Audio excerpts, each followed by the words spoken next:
Terima kasih pemirsa, Anda masih bersama kami di Liputan Metropolis.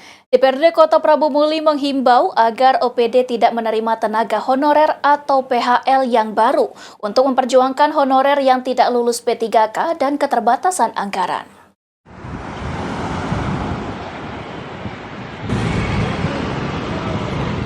Dewan Perwakilan Rakyat Daerah Kota Prabu Muli menghimbau seluruh OPD di pemerintah Kota Prabu Muli untuk tidak menambah ataupun menerima tenaga honorer atau PHL terlebih dahulu. Hal ini merupakan sesuai dengan petunjuk dari pusat. Untuk saat ini OPD jangan menerima tenaga honorer atau PHL yang baru untuk dinas manapun. Ratusan tenaga honorer yang tidak lulus P3K telah mendatangi dan meminta DPRD untuk memperjuangkan nasib mereka. Untuk itu DPRD Kota Prabu Muli saat ini sedang menanggapi dan memperjuangkan tenaga honorer yang tidak lulus P3K di Kota Prabu Muli.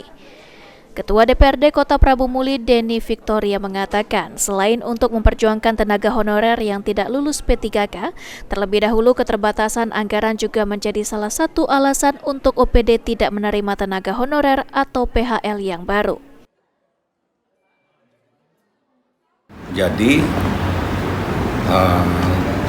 kami dari DPRD Kota Prabu Muli ini menghimbau kepada seluruh OPD untuk tidak dulu menerima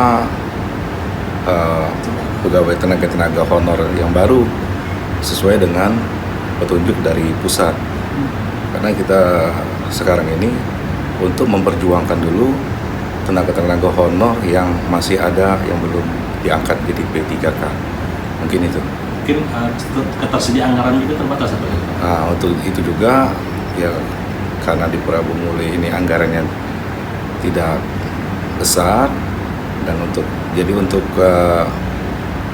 gaji dari P3 sendiri itu minim kalau kita mau menambah lagi seperti itu.